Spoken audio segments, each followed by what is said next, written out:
اور جب اللہ تعالیٰ کسی پر لعنت کرتا ہے تو وہ دور کر دیتا ہے.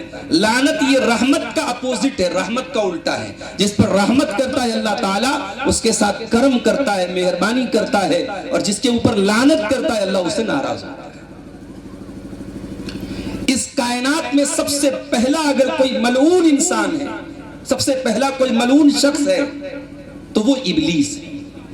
سب سے پہلا ملعون شخص اگر کوئی ہے تو ابلیس. جب اللہ تعالیٰ نے حضرت آدم کو پیدا کیا اور سارے فرشتوں کو حکم دیا کہ تم آدم کو سجدہ کرو, اور فرشتوں کے ساتھ ابلیس باوجود اس کے کہ وہ جن تھا فرشتوں کے ساتھ رہتا تھا اور اس حکم میں وہ شامل تھا, تو ابلیس کو بھی اللہ نے حکم دیا کہ تم بھی سجدہ کرو. تو ابلیس نے سجدہ نہیں کیا. اللہ نے فرمایا قال یا ابلیس ما منعک ان تسجد لما خلقت بیدی استکبرت ام کنت من العالین. اے ابلیس تو کیوں نہیں کر رہا ہے آدم کو سجدہ؟ جب میرا حکم ہے کہ تو آدم کو سجدہ کر جس کو میں نے اپنے ہاتھوں سے پیدا کیا ہے, تو کیوں نہیں کر رہا ہے؟ کیا تو گھمنڈی ہے؟ کیا تو تکبر کر رہا ہے؟ اپنے آپ کو بہت بڑا سمجھ رہا ہے؟ کیوں نہیں کر رہا ہے؟ قال انا خیر منہ خلقتنی من نار وخلقتہ من طین. ابلیس نے کہا کہ اے اللہ میں آدم کو سجدہ نہیں کر سکتا. کیوں؟ I am better than him, میں اس سے بہتر ہوں. اے اللہ تو نے مجھے آگ سے بنایا ہے اور آدم کو مٹی سے بنایا ہے. آگ سے پیدا ہونے والی چیز مٹی سے پیدا ہونے والی چیز کو سجدہ کرے, یہ نہیں ہو سکتا. پتہ یہ چلا کہ اللہ کا حکم آ جانے کے بعد قیاس کرنا, نص کے مقابلے میں قیاس کرنا, اللہ کی شریعت کے مقابلے میں اپنی منطق لگانا, اپنی لاجک لگانا, یہ کام دنیا میں سب سے پہلے ابلیس نے کیا تھا. جہاں اللہ کا حکم آ جائے وہاں لاجک نہیں کام کرتا. جاڑے کا موسم ہے, ہم اور آپ موزہ پہنتے ہیں, چاہے وہ کپڑے کا کاٹن کا موزہ ہو چاہے وہ چمڑے کا ہو. اللہ کے نبی صلی اللہ علیہ وسلم دونوں پر مسح ثابت ہے, جوربین پر بھی ثابت ہے, خفین پر بھی ثابت ہے. چمڑے کا موزہ پہنے ہو تب بھی اور کپڑے کا موزہ پہنے ہو تب بھی. اگر اپنے گھر میں ہیں, مقیم ہیں, تو 24 گھنٹہ تک آپ اس پر مسح کر سکتے ہیں, اور سفر میں ہیں تو 3 دن اور 3 رات آپ کر سکتے ہیں. جب ہم مسح کرتے ہیں موزے کے اوپر تو اوپر کرتے ہیں. حضرت علی کہتے ہیں کہ لو کان الدین بالرأی, اگر دین کی بنیاد لاجک پر ہوتی, دین اگر لاجک کے حساب سے چلتا, دین رائے کے حساب سے چلتا, دین ہمارے اور آپ کے اوپینین کے حساب سے چلتا, تو مسح جو ہے وہ موزے کے اوپر نہیں ہونا چاہیے, نیچے ہونا چاہیے. بھئی ہم جب موزہ پہن کر کے چلتے ہیں, آپ نے غور کیا ہوگا ایک دن پہننے کے بعد موزے کا جو نچلا حصہ ہوتا ہے گندا ہو جاتا ہے, تو جہاں گندگی لگی ہے وہاں پہ مسح ہونا چاہیے تھا. لاجک کا تقاضا یہ ہے, مگر اسلام کے حکم کے آ جانے کے بعد, اللہ اور اس کے رسول کے حکم کے آ جانے کے بعد لاجک نہیں چلتی. ہاں جہاں حکم آ گیا وہاں لاجک آپ تلاش کیجئے. مثال کے طور پہ نماز پڑھنے کا اللہ نے حکم دیا ہے. اب نماز پڑھنے سے اگر کوئی جسمانی فائدہ ہو رہا ہے, کوئی منٹل فائدہ ہو رہا ہے, کوئی سائیکولوجیکل فائدہ ہو رہا ہے, آپ تلاش کرتے رہیے فائدہ. جب حکم ثابت ہو جائے تب حکمت تلاش کیجئے. کسی منطق کی وجہ سے اللہ کے حکم کو ٹھکرایا نہیں جا سکتا. یہ ابلیس کا طریقہ ہے. ابلیس نے کہا میں سجدہ نہیں کروں گا, میں تو بہتر ہوں آدم سے. اے اللہ تو نے مجھے آگ سے بنایا, آدم کو مٹی سے بنایا, میں کیوں آدم کے آگے سجدہ کروں؟ قال فخرج منها فإنك رجيم وإن عليك لعنتي إلى يوم الدين. اللہ نے کہا اے مردود نکل جا تو ہماری بارگاہ سے, نکل جا ہماری رحمت سے. تو مردود ہے, تو رجیم ہے, اور قیامت تک اب تیرے اوپر میری لعنت برستی رہے. اللہ نے قیامت تک کے لیے ملعون قرار دے دیا ابلیس کو. یہی وجہ ہے کہ شیطان کا جب نام آتا ہے تو ہم شیطان اونلی شیطان نہیں بولتے, شیطان ملعون بولتے ہیں, شیطان رجیم بولتے ہیں. شیطان کے نام کا ایک پارٹ ہو گیا کہ شیطان اللہ کے بارگاہ سے دھتکارا گیا ہے, اللہ کی لعنت کا حقدار بنا ہے. تو دنیا کا سب سے پہلا ملعون ابلیس ہے۔ اب ایک بات اور یاد رکھیں، لعنت جو ہوتی ہے وہ کسی گناہ کرنے والے کو کامن طور پر جنرلی کر سکتے ہیں آپ، لیکن اسپیشل کسی کو نشانہ بنا کر کہ تیرے اوپر اللہ کی لعنت ہو، یہ اس کی اجازت نہیں۔ مثال کے طور پر کوئی نماز نہیں پڑھ رہا ہے، اب ظاہر ہے کہ نماز نہ پڑھنا بہت بڑا گناہ ہے۔ کوئی شراب پی رہا ہے، شراب پینا بہت بڑا گناہ ہے۔ کوئی سود کھا رہا ہے، سود اور پیاز کھانا بہت بڑا گناہ ہے۔ لیکن آپ اسپیسیفک کسی کو نشانہ بنا کے تیرے اوپر اللہ کی لعنت ہو، تو شراب پیتا ہے، اس کی اجازت نہیں۔ آپ جنرلی بول سکتے ہیں شراب پینے والوں پر اللہ کی لعنت ہو، جوا کھیلنے والوں پر اللہ کی لعنت ہو، سود کھانے والوں پر اللہ کی لعنت ہو، لیکن آپ کسی کو خاص نشانہ بنا کے اس پر لعنت کریں، اس کی اجازت اسلام نہیں دیتا ہے۔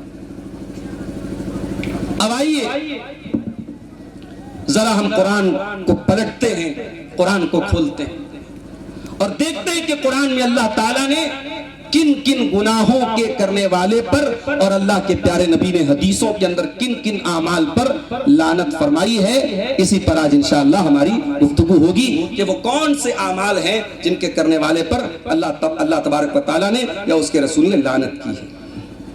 میرے بھائیوں، سب سے پہلی چیز جو ہمیں اور آپ کو لعنت کا حقدار بناتی ہے وہ ہے اللہ کے ساتھ کفر کرنا، اللہ کا انکار کرنا۔ جن چیزوں پر ایمان لانا واجب ہے ان میں سے کسی چیز کا انکار کرنا۔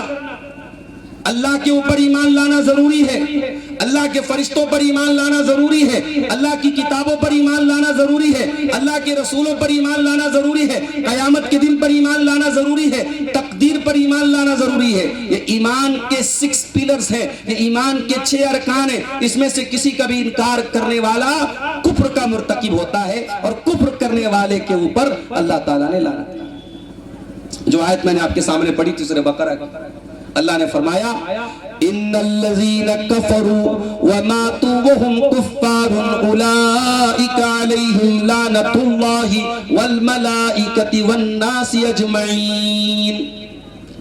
جو لوگ کفر کی حالت میں چلے گئے، جن کو ایمان کی توفیق نہ ملی، ان کے اوپر اللہ کی لعنت ہو، فرشتوں کی لعنت ہو، ساری انسانیت کی لعنت ہو۔ انسان اپنے کریٹر کو نہ پہچانے، انسان اللہ کی دھرتی پر رہے، اللہ کی آکسیجن میں سانس لے، اللہ کی دی ہوئی روزی کھائے اور اللہ تبارک و تعالیٰ کو نہ مانے، اپنے کریٹر کو نہ پہچانے، اسلام کہتا ہے اس سے بڑا کوئی پاپ نہیں، اس سے بڑا کوئی گناہ نہیں۔ یہ سب سے بڑا گناہ ہے کہ انسان اپنے کریٹر کو نہ پہچانے، اپنی سرشٹی کرنے والے، اپنے پیدا کرنے والے، اپنا نرمان کرنے والے، اپنے خالق، اپنے مولا، اپنے مالک کو نہ پہچانے۔ اسی کو شریعت میں کفر کہا گیا ہے۔ تو یہ وہ گناہ ہے جو انسان کو لعنت کا حقدار بناتا ہے۔ اللہ تعالیٰ کی کرپا، اللہ کی رحمت، اللہ کی دیا اس سے دور ہو جاتی ہے، اللہ ناراض ہوتا ہے، اللہ کا غصہ، اللہ کا غضب ایسے انسان پر نازل ہوتا ہے۔ اور آگے بڑھیں، اسلام کا ایک کانسیپٹ ہے کہ اللہ ایک ہے، عبادت کے لائق صرف ایک معبود ہے، اور یہ اسلام ہی کا کانسیپٹ نہیں ہے، تمام ادیان میں یہی کانسیپٹ ہے۔ یہ الگ بات ہے کہ وقت اور حالات کے ساتھ لوگوں نے اپنے اپنے مذاہب میں تبدیلی کر دی، ورنہ سارے مذہب اور سارے ریلیجنز میں اگر آپ ان کے اوریجنل جو آتھینٹک سورسز اگر آپ ان کو پڑھیں تو سارے مذاہب میں توحید موجود ہے، ایکیشور واد موجود ہے، ایک اللہ کی اور ایک معبود کی عبادت کا حکم دیا گیا ہے۔ اس کو اسلام میں توحید کہا گیا ہے، اور اسی کا اپوزٹ ہے شرک۔ ایک اللہ کی عبادت کرنا، ایک اللہ کے آگے ہاتھ پھیلانا، ایک اللہ سے مدد مانگنا، اسی کو بگڑی بنانے والا، اسی کو نفع نقصان کا مالک سمجھنا، اسی کا نام توحید ہے، اور اس کا اپوزٹ شرک ہے۔ شرک کرنے والے پر بھی اللہ کی لعنت برستی ہے۔ اللہ تبارک و تعالی شرک کرنے والے پر بھی اپنی لعنت کرتا ہے۔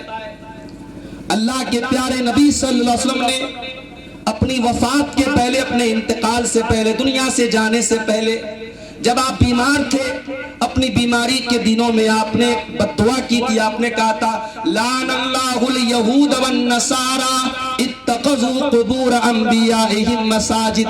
اللہ کی لعنت ہو یہود و نصارہ کے اوپر، انہوں نے اپنے نبیوں کی قبروں کو سجدہ کرنے کی جگہ بنا لیا. یعنی اسلام میں کسی کی قبر پر بھی سجدہ کرنے کی اجازت نہیں. اسی لیے آپ دیکھیے کہ جنازے کی جب نماز ہم پڑھتے ہیں ساری نمازوں میں رکوع ہوتا ہے، ساری نمازوں میں سجدہ ہوتا ہے، مگر جنازے کی نماز میں چونکہ سامنے مردے کی لاش رکھی ہے، جنازے کی نماز میں رکوع اور سجدہ نہیں رکھا گیا تاکہ کہیں یہ میسج نہ چلا جائے کہ اسلام میں مردے کے آگے سجدہ کرنے کا حکم دیا گیا ہے.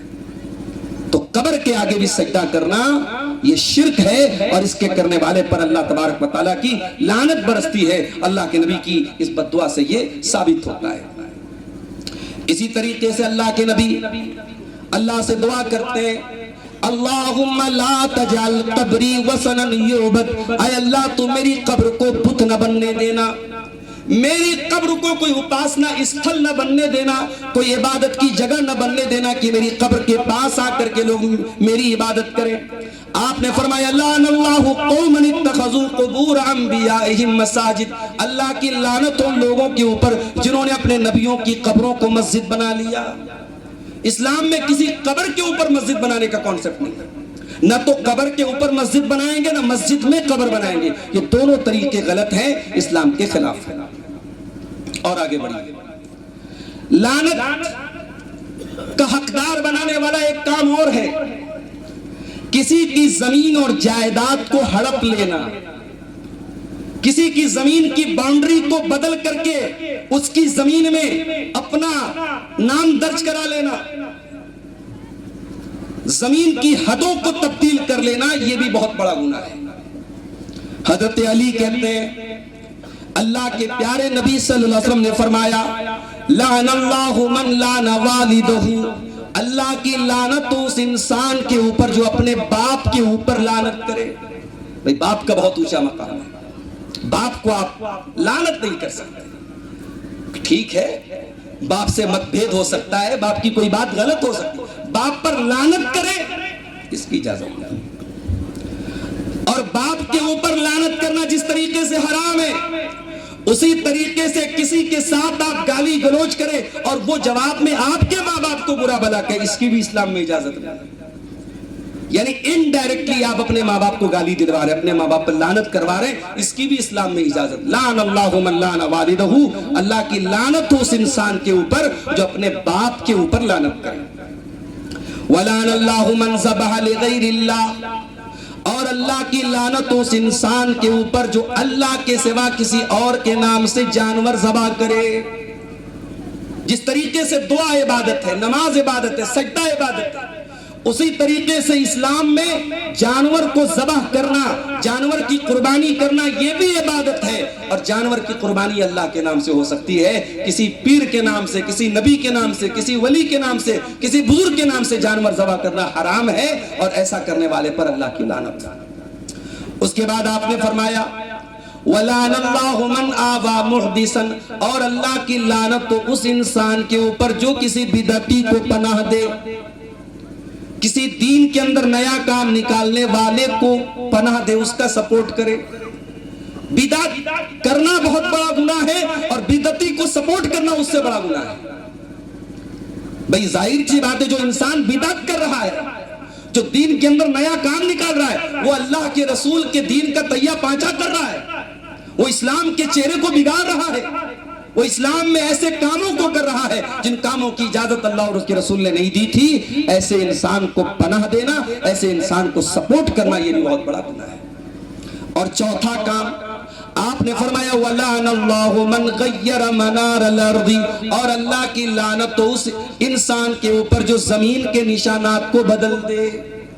آج افسوس کے ساتھ کہنا پڑتا ہے، عدالتوں میں، کچہریوں میں بڑی تعداد میں مسلمان کا کیس ہے. ایک مسلمان اپنے مسلمان بھائی کے اوپر، ایک مسلمان اپنے مسلمان پڑوسی کے اوپر زمین و جائیداد کے معاملے میں کیس کر رہا ہے. میرے بھائیوں، یہ زمین، یہ جائیداد سب یہی رہ جائے گی، سب ٹھاٹ پڑا رہ جائے گا جب لات چلے گا بنجارا. نہ یہ زمین ساتھ میں جائے گی، نہ یہ جائیداد ساتھ میں جائے گی، نہ روپیہ پیسہ ساتھ میں جائے گا۔ ذرا سی زمین و جائیداد کے لیے جو تمہارے کام بھی نہیں آنے والی ہے بھائی، زیادہ سے زیادہ یہ ہوگا آپ کے مرنے کے بعد آپ کی اولاد اس مکان میں رہے گی۔ اپنی اولاد کے سکھ کے لیے آپ اپنی آخرت برباد کریں، یہ کون سا منافع کا سودا ہے میرے بھائی؟ یہ بہت بڑے گھاٹے کا سودا ہے۔ خبردار، کسی کی 1 انچ زمین پر بھی ناجائز قبضہ کرنے سے پہلے انسان 1000 بار سوچے اللہ کو کیا جواب دے گا۔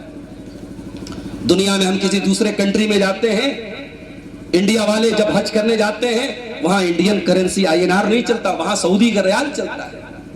اگر آپ دبئی چلے جائیں وہاں یونائٹڈ عرب امارات کا جو درہم ہوتا ہے وہ چلتا ہے۔ ہر دیش کی اپنی ایک کنٹری ہے، آخرت کی کنٹری بھی ہوگی، آخرت کی بھی ایک کرنسی ہوگی میرے بھائی۔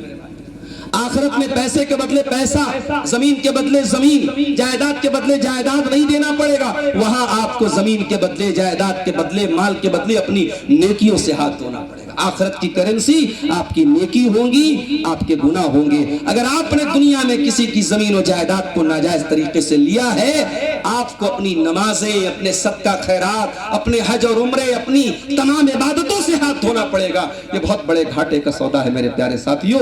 اللہ کے نبی لعنت فرما رہے ہیں، وَلَعَنَ اللَّهُ مَنْ غَيَّرَ مَنَارَ الْأَرْضِ، اللہ کی لعنتوں سے انسان کے اوپر جو زمین کے نشانات کو مٹاتا ہوں۔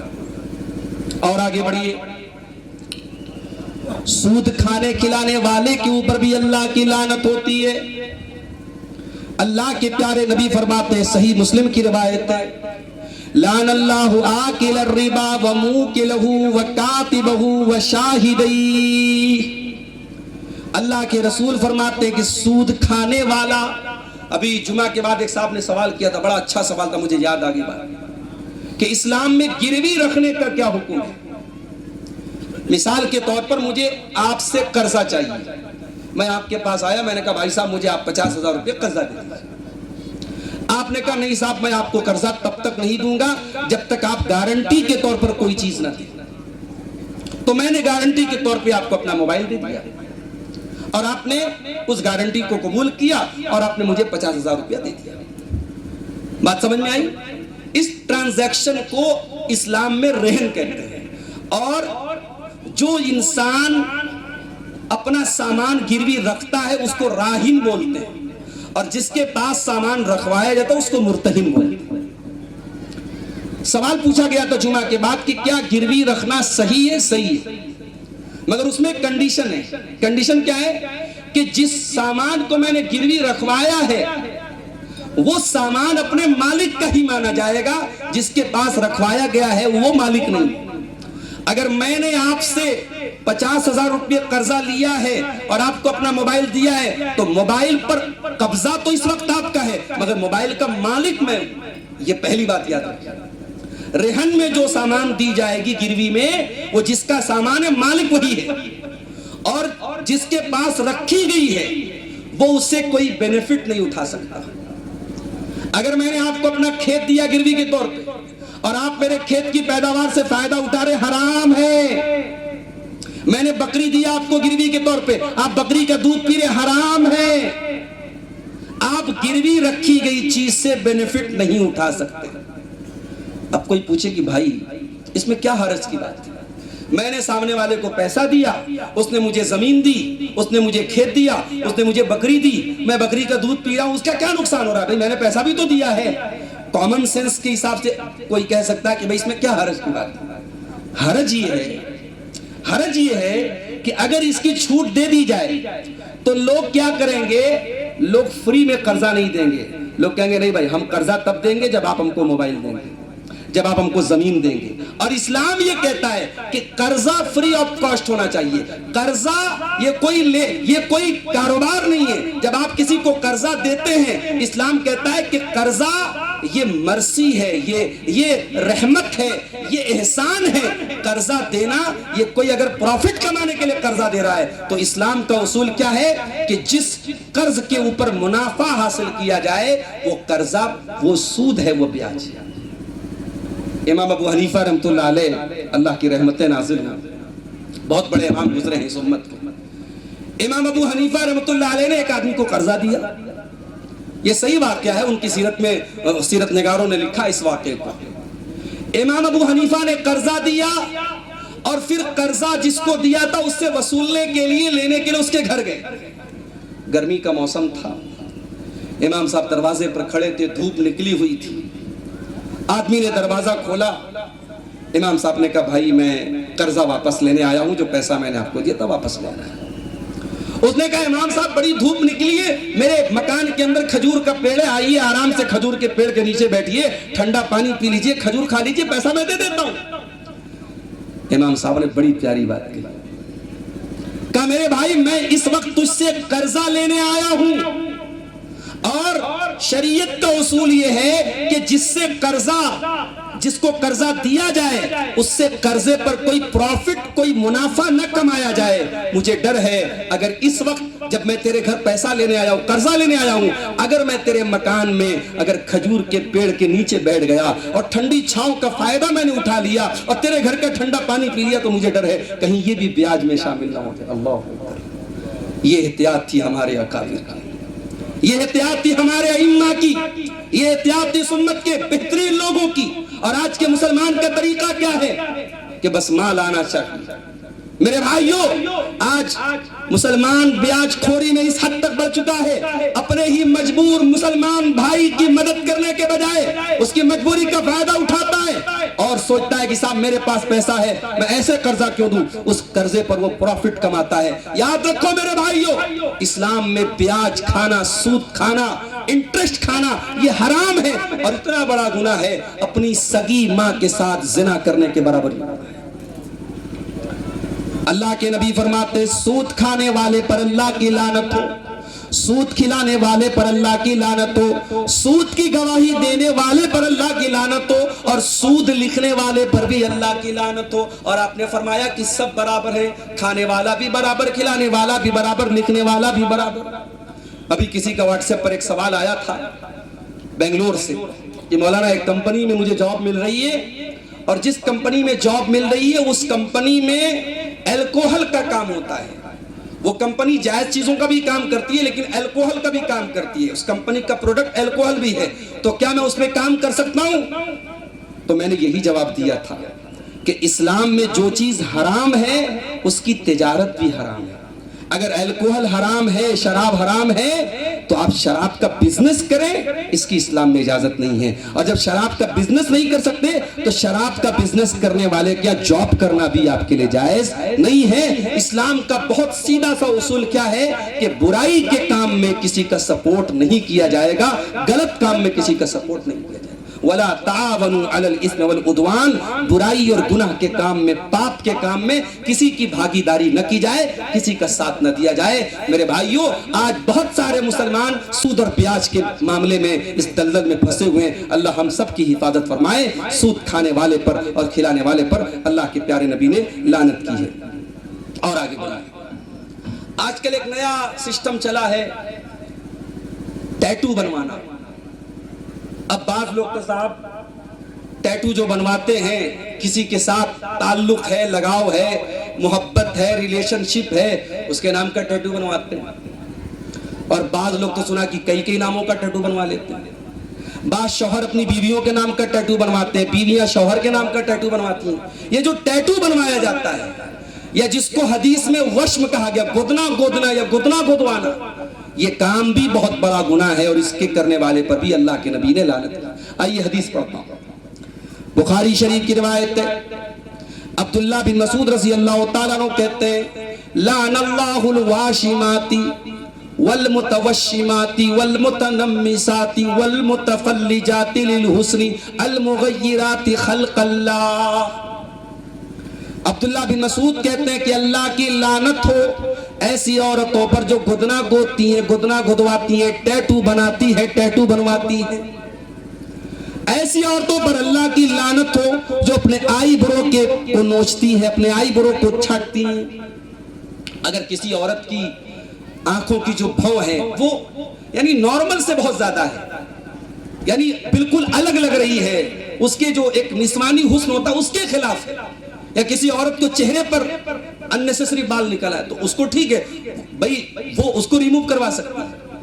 لیکن خوبصورتی کے نام پہ, میک اپ کے نام پہ اچھی خاصی آئی برو کو جو ہے کاٹ دینا, یا نوچ لینا یا اس کو سیٹ کرانا، یا اسی طریقے سے عرب میں اس زمانے کا ایک فیشن تھا، دانتوں کے بیچ میں گیپنگ کرواتی تھی، اچھے بھلے دانتوں کے بیچ میں گیپنگ کروا لیتی تھی۔ اللہ کے نبی نے کہا ان سارے کاموں پر اللہ کی لعنت۔ جو عورتیں اللہ کی تخلیق کو بدلتی ہیں، اللہ کی کریشن کو بدلتی ہیں، عورت ہو کر مرد بننے کی کوشش کرتی ہیں، یا جو مرد عورتوں کا حلیہ اپناتے ہیں، بات پہنچ رہی کہ نہیں آپ تک؟ جو مرد عورتوں کا حلیہ اپناتے ہیں، اب ذرا مجمع میں دیکھ لو کہ کون مرد ہے جو عورتوں کا حلیہ اپناتے ہیں۔ اللہ تعالیٰ نے مردوں کو الگ بنایا ہے، عورتوں کو الگ بنایا ہے، تو جو مرد عورتوں کا حلیہ بنائے اور جو عورتیں مردوں کا حلیہ بنائے ان کے اوپر اللہ کی لعنت۔ جب آپ نے اتنا بیان کیا عبداللہ بن مسعود نے، تو ایک عورت آئی، اس کا نام تھا ام یعقوب۔ اس عورت نے پڑھی لکھی عورت تھی، جانکار عورت تھی، اور میں جو بات ابھی بتانے جاؤں گا بہت اہم بات ہے، اس کو ذرا توجہ سے سننا۔ ام یعقوب نام کی عورت عبداللہ بن مسعود کے پاس آتی ہے اور کہتی ہے کہ اے عبداللہ، مجھے پتہ لگا ہے کہ آپ ایسی ایسی عورتوں پر لعنت کر رہے ہیں۔ آپ نے فرمایا کہ میں کیوں نہ لعنت کروں؟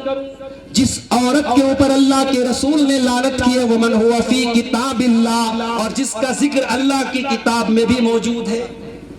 اب وہ عورت کیا کہتی ہے؟ ام یعقوب کہتی ہے اے عبداللہ بن مسعود، قرأت ما بین الدفتین، میں نے دونوں دفتیوں کے بیچ میں پورا قرآن الحمدللہ رب العالمین سے لے کر من الجنۃ والناس تک پورا قرآن میں نے پڑھا ہے۔ میں نے پورے قرآن میں کہیں ایسی عورتوں کے بارے میں نہیں پڑھا، اور آپ کہہ رہے ہیں کہ قرآن میں ایسی عورتوں پر اللہ کی لعنت کی گئی ہے، آپ کہاں سے کہہ رہے ہیں؟ پتہ یہ چلا کہ اس زمانے کی مسلمان عورتیں قرآن کی حافظہ ہوتی تھی، قرآن کی عالمہ ہوتی تھی۔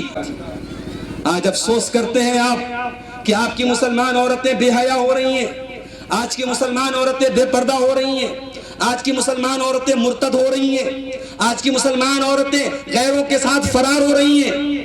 میرے بھائیوں، جب آپ نے اپنی لڑکیوں کو قرآن نہیں پڑھایا، نبی کی سنتیں نہیں پڑھائی، ایمان کیا ہے نہیں بتایا، کفر کیا ہے نہیں بتایا، آپ کی بچیوں نے قرآن کو پڑھا بھی تو رٹو طوطے پڑھ لیا، نہ قرآن کا معنی پتا ہے نہ قرآن کا مطلب پتا ہے۔ اگر ایسی عورتوں کے قدم بہک رہے ہیں تو کون سی حیرت کی بات ہے؟ نبی کے دور کی عورت کو دیکھو، کتنا بڑا دعویٰ ہے۔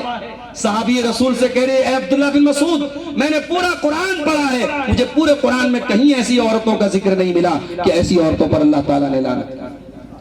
عبداللہ بن مسعود نے کہا اے ام یعقوب، اگر تو نے قرآن پڑھا ہے تو تو نے قرآن کے اندر یہ آیت بھی پڑھی ہوگی وَمَا آتَاكُمُ الرَّسُولُ فَخُذُوهُ وَمَا نَهَاكُمْ عَنْهُ فَانْتَهُوا، میرا رسول تمہیں جو دے دے لے لو، اور میرا رسول تمہیں جس چیز سے منع کر دے رک جاؤ۔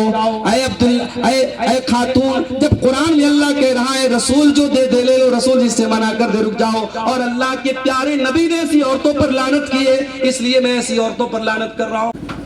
اب عورت کہتی ہے اے عبداللہ بن مسعود، مجھے پتا چلا ہے کہ آپ کے گھر کی کچھ عورتیں بھی یہ کام کرتی ہیں، جن کاموں کا نام لے کر کے آپ نے لعنت کی ہے، یہ کام آپ کے گھر میں بھی ہوتا، آپ کی مسز کرتی ہیں، آپ کی بیگم کرتی ہیں۔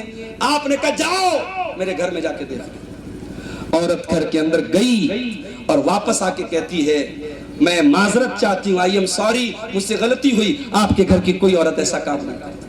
پتہ یہ بھی چلا کہ صحابہ کرام گفتار کے نہیں کردار کے غازی ہوتے تھے۔ اگر وہ عوام کے سامنے کوئی بات کہتے تھے تو وہ بھی اور ان کی فیملی اس پر عمل کرتی تھی۔ یہ اتنی بڑی بات، اتنا بڑا دعویٰ کہ عبداللہ بن مسعود نے اس عورت کو چھوٹ دی، جاؤ دیکھ کے آؤ، اگر میرے گھر میں کوئی عورت ایسا کام کرتی تو وہ میرے گھر میں نہیں رہ سکتی تھی۔ تو میرے بھائیوں، ایسی عورتوں پر جو میک اپ کے نام پر، جو خوبصورتی کے نام پر اللہ اور اس کے رسول کی نافرمانی کریں، ان کے اوپر بھی اللہ تبارک و تعالیٰ کی لعنت برستی ہے۔ اور آگے بڑھیے، صحابہ کرام کو برا بھلا کہنے والا، صحابہ کرام پر کیچڑ اچھالنے والا، اس انسان کے اوپر بھی اللہ کی لعنت برستی ہے۔ اللہ کے نبی فرماتے ہیں، طبرانی کی صحیح روایت المعجم الکبیر کی، من سبا صحابی فعلیہ لعنت اللہ والملائکۃ والناس اجمعین، جو میرے صحابہ کو گالی دیتا ہے، جو میرے صحابہ کو برا بھلا کہتا ہے، اس کے اوپر اللہ کی لعنت ہو۔ صحابہ کرام کو برا بھلا کہنے والا، اس کے اوپر اللہ کی لعنت، فرشتوں کی لعنت اور تمام لوگوں کی لعنت۔ میرے بھائیوں، آج افسوس کے ساتھ کہنا پڑتا ہے، ہمارے کچھ نوجوان انجینئر علی مرزا سے بڑے متاثر ہیں۔ صاحب وہ تو بڑے کانفیڈنس سے بات کرتا ہے، وہ تو دلیلیں دے کے بات کرتا ہے، وہ حوالے دے کے بات کرتا ہے، حدیثوں کا نمبر دے کر بات کرتا ہے، اور ہمارے باقی اہل حدیث علماء تو یہ ہم کو باباؤں کے کا جو ہے ہمیں پیروکار بنا رہے ہیں، اور وہ تو علمی باتیں کرتا ہے۔ ارے نادان، تو کیسا اہل حدیث ہے؟ تو کیسا قرآن و سنت پر چلنے والا ہے؟ تو کیسا سلفی اور کیسا منہج سلف پر چلنے والا ہے؟ تیرے مسلک اور تیرے منہج کی بنیاد ہے نبی کی محبت، نبی کے صحابہ کی محبت، نبی کے اہل بیت کی محبت۔ جو انسان تجھے صحابہ کرام سے بدگمان کرے، جس انسان کو سننے کے بعد تیرے منہ سے حضرت معاویہ کے بارے میں یا کسی صحابی کے بارے میں بدتمیزی کے الفاظ نکلتے ہو، یہ صاف پہچان ہے اس انسان کے گمراہ ہونے کی، یہ صاف پہچان ہے اس انسان کے غلط ہونے کی۔ یہ امت 1400 سال سے جس منہج پہ چلی آ رہی ہے، جو منہج محدثین کا تھا، جو منہج صحابہ کا تھا، جو منہج تابعین کا تھا، وہ یہی تھا کہ ہم صحابہ کرام کے درمیان ہونے والے جھگڑوں میں نہیں پڑیں گے۔ ٹھیک ہے، صحابہ انسان تھے، ان کے درمیان اختلافات ہوئے، جھگڑے ہوئے، ارے ہم ہیں کون، ہماری اوقات کیا ہے کہ ہم صحابہ کے جھگڑوں کا تصفیہ کریں اور ہم طے کریں کون صحیح تھا کون غلط تھا۔ ہمارا عقیدہ بڑا کلیئر ہے میرے بھائی، صحابہ نبی کے چہیتے تھے، اور ہمیں نبی سے بھی محبت ہے اور نبی کے چہیتوں سے بھی محبت ہے۔ اور جو یہ کہتا ہے نہیں صاحب، اگر آپ کو اہل بیت سے محبت ہے تو آپ کو حضرت معاویہ کو برا بھلا کہنا پڑے گا، آپ کو صحابہ کو برا بھلا کہنا پڑے گا، تو یہی تو رافضیت ہے، یہی تو رافضیوں کا مسلک ہے۔ ان کے یہاں جب تک آپ صحابہ کو برا بھلا نہیں کہیں گے تب تک آپ اہل بیت سے محبت کے دعوے میں سچے نہیں ہو سکتے۔ تو ہمارا عقیدہ یاد رکھو میرے بھائیو، صحابہ بھی ہمارے ہیں، اہل بیت بھی ہمارے ہیں، ہم صحابہ سے بھی محبت کرتے ہیں، اہل بیت سے بھی محبت کرتے ہیں۔ کسی صحابی کو برا بھلا کہنے کا ادھیکار ہمیں اور آپ کو نہیں ہے، اور جو صحابہ کو برا بھلا کہنے پر آپ کو ابھارے وہ اسکالر، وہ عالم، وہ خطیب، وہ مقرر، وہ لعنت کا حقدار ہے۔ اللہ کے نبی فرماتے من سبا صحابی، جو میرے صحابہ کو برا بھلا کہے اس کے اوپر اللہ کی لعنت ہو، فرشتوں کی لعنت ہو اور تمام لوگوں کی لعنت ہو۔ اب چونکہ 10 منٹ کا وقت اور رہ گیا ہے، 2-4 چیزیں اور بیان کر کے ہم بات اپنی ختم کریں۔ شراب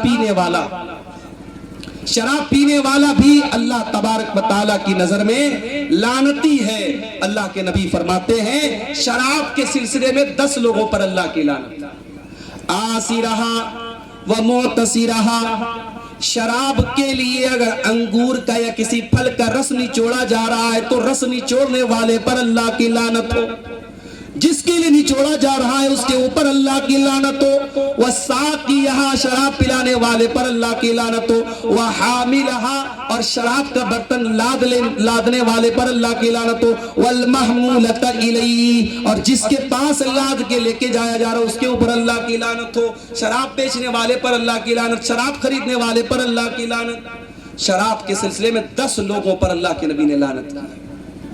اور آج اگر کوئی ہم سے یہ کہتا ہے کہ مولانا سیونی اور آس پاس کے علاقوں میں بڑی تیزی میں نشے کا رجحان بڑھ رہا ہے، تو یہ دکھد بات ہے میرے بھائیو، یہ تکلیف کی بات ہے۔ اور آج حالات یہ ہیں، ابھی ممبئی پچھلے ہفتے میرا پروگرام تھا، مالونی بہت بڑا وہاں مسلمانوں کا یہ اکثریت کا علاقہ ہے، مالونی سے جب میں گزرا ہمارے کچھ نوجوان ہم کو ریسیو کرنے گئے تھے، انہوں نے کہا کہ مولانا دنیا کا کوئی نشہ ایسا نہیں ہے جو مالونی کے اس علاقے میں نہ استعمال ہوتا۔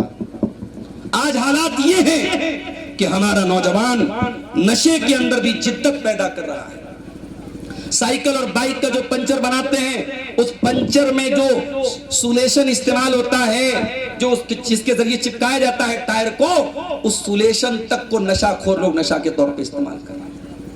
زنڈو بام جو سردی زکام میں بدن پہ لگانے والی ایک دوا ہے، ایک بام ہے، اس بام کو بن کے اوپر اور پاوروٹی کے اوپر اور بریڈ کے اوپر لگا کے کھا جاتے ہیں۔ یہ نشہ خور، نشے کی الگ الگ شکلیں۔ اور ابھی آپ کسی سیونی کے ایک بھائی نے مجھ کو بتایا کہ کینسر ہاسپیٹل میں جب وہ جاتے ہیں معائنہ کرنے، بڑی تعداد میں مسلمان بھی وہاں موجود ملتے ہیں، اور جب پوچھو کہ یہ کینسر کی بیماری کیوں آئی، سگریٹ کے عادی ہیں، بیڑی کی عادی ہیں، گٹکے کی عادی ہیں۔ اے مسلمان، تیرا تو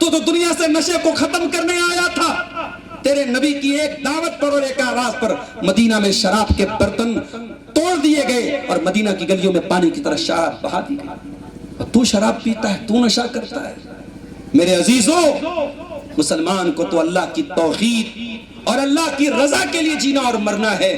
اس نشے سے بڑا کوئی نشہ نہیں ہو سکتا. یہ جنون ہو جائے آپ کا, یہ پیشن ہو جائے آپ کا. میری زندگی کا مقصد تیرے دین کی سرفرازی, میں اسی لیے مسلمان, میں اسی لیے نمازی. ارے جس کے دل میں یہ نشہ آ جائے کہ مجھے اللہ کو راضی کرنا ہے, وہ راتوں میں اپنا بستر چھوڑ کے تہجد کی نماز پڑھتا ہے میرے بھائی. جس کے دل میں جہنم سے ڈرنا اور جنت کے حصول کا نشہ پیدا ہو جائے, وہ راتوں کو تنہائیوں میں بیٹھ کر اللہ کے سامنے گر گڑاتا ہے کہ اے اللہ ربنا اصرف عنا عذاب جہنم, اے اللہ ہمیں جہنم کے عذاب سے بچا لے, ان عذابہا کان غراما, جہنم کا عذاب بڑا دردناک. تو میرے عزیزوں, میں نے بعض بزرگوں کو دیکھا یہاں پہ کہ صاحب وہ کونے میں بیٹھ کے بیڑی پی رہے ہیں. عمر 70 سال ہو گئی, عمر 60 سال ہو گئی.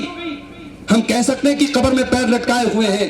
اب آخرت کے دن یعنی موت قریب ہے, دنیا کی زندگی ختم ہونے کی کگار پہ ہے. اس عمر میں بھی انسان اگر بیڑی کو نہیں چھوڑ رہا ہے, سگریٹ کو نہیں چھوڑ رہا ہے, نشے کو نہیں چھوڑ رہا ہے, کیا منہ دکھائیں گے میرے بھائیوں؟ ہم اللہ اپنے بزرگوں سے بڑے احترام کے ساتھ کہتا ہوں, میرے بزرگوں, آپ آئیڈیل بنتے ہیں سماج کے, آپ آئیڈیل ہیں سماج کے. آپ کی بزرگی کو شوبھا نہیں دیتا. جتنے بزرگ ہمارے بھائی یہاں بیٹھے ہیں, اگر وہ بیڑی, سگریٹ, تمباکو, گٹکھا کے کسی بھی طریقے کے نشے کی لعنت میں گرفتار ہیں, اس نشے کو میرے بھائیوں چھوڑ دیں اور آگے بڑھیے. شوہر کا حق ادا نہ کرنے والی عورت پر بھی اللہ کی لعنت برستی ہے. میں یہ بات اس لیے بیان کر رہا ہوں کہ ہمارے یہاں بعض عورتیں کیا ہے صاحب, ہر جلسے میں جا رہی ہیں, ہر پروگرام میں جا رہی ہیں. جمعہ پڑھا کے میں نکلتا ہوں, لوگ کہتے ہیں مولانا مردوں سے زیادہ عورتوں کی بھیڑ تھی, جلسے میں مردوں سے زیادہ عورتوں کی بھیڑ تھی. یعنی جلسے اور تقریروں کو سننے کا تو بہت شوق ہے, لیکن وہی عورت جب اپنے گھر میں جاتی ہے تو اپنے شوہر سے ڈھنگ سے بات تک نہیں کرتی. یعنی شوہر کی خدمت کرنا تو بہت دور کی بات ہے, شوہر کی اطاعت کرنا تو بہت دور کی بات ہے.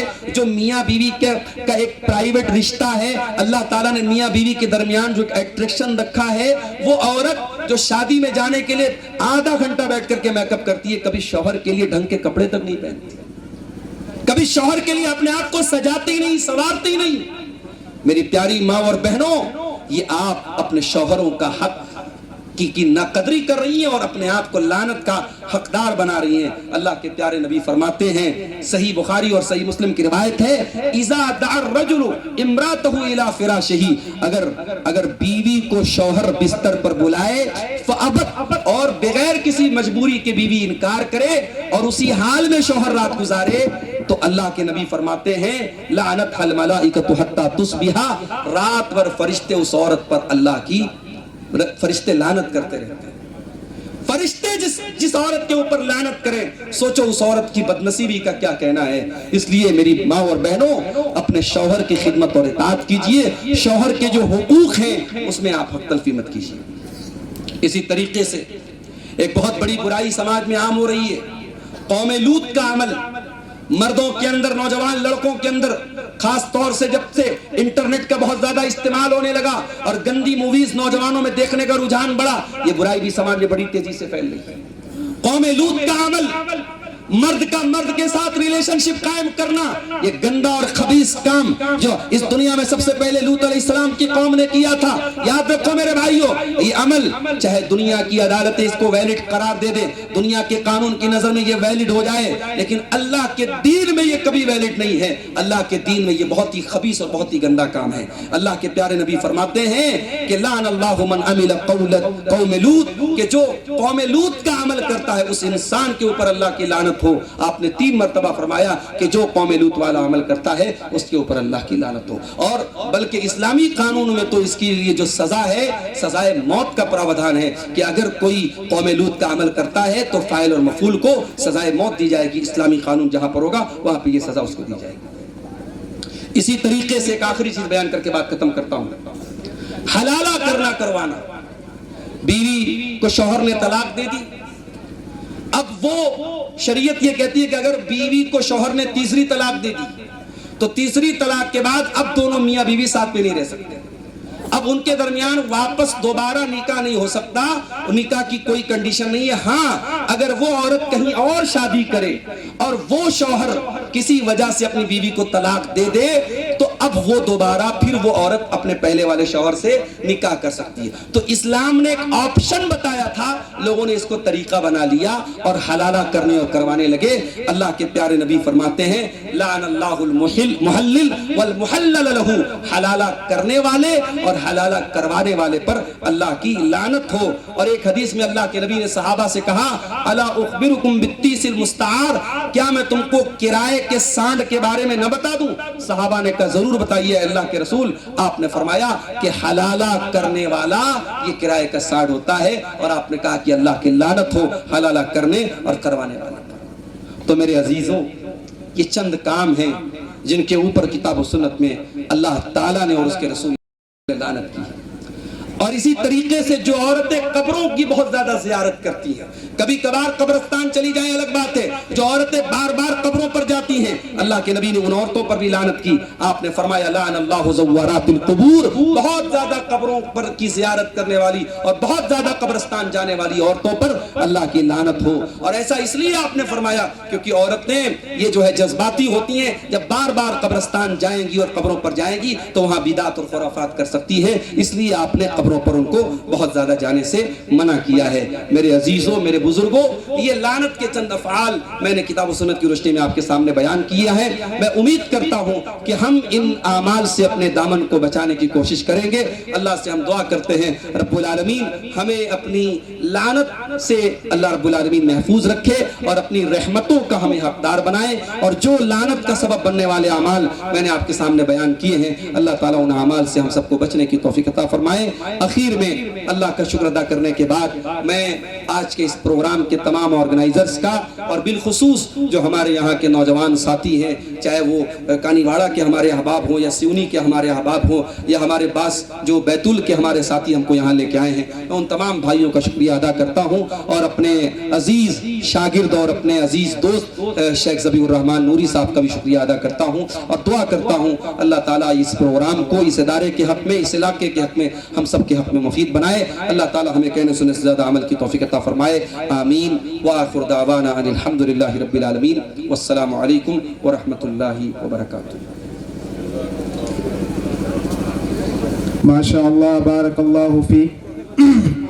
ابھی تک ہم فضیلت الشیخ عبدالغفار سلفی حفظہ اللہ کی زبانی اصلاح معاشرے کے تعلق سے چند بہت ہی مفید باتیں سن رہے تھے۔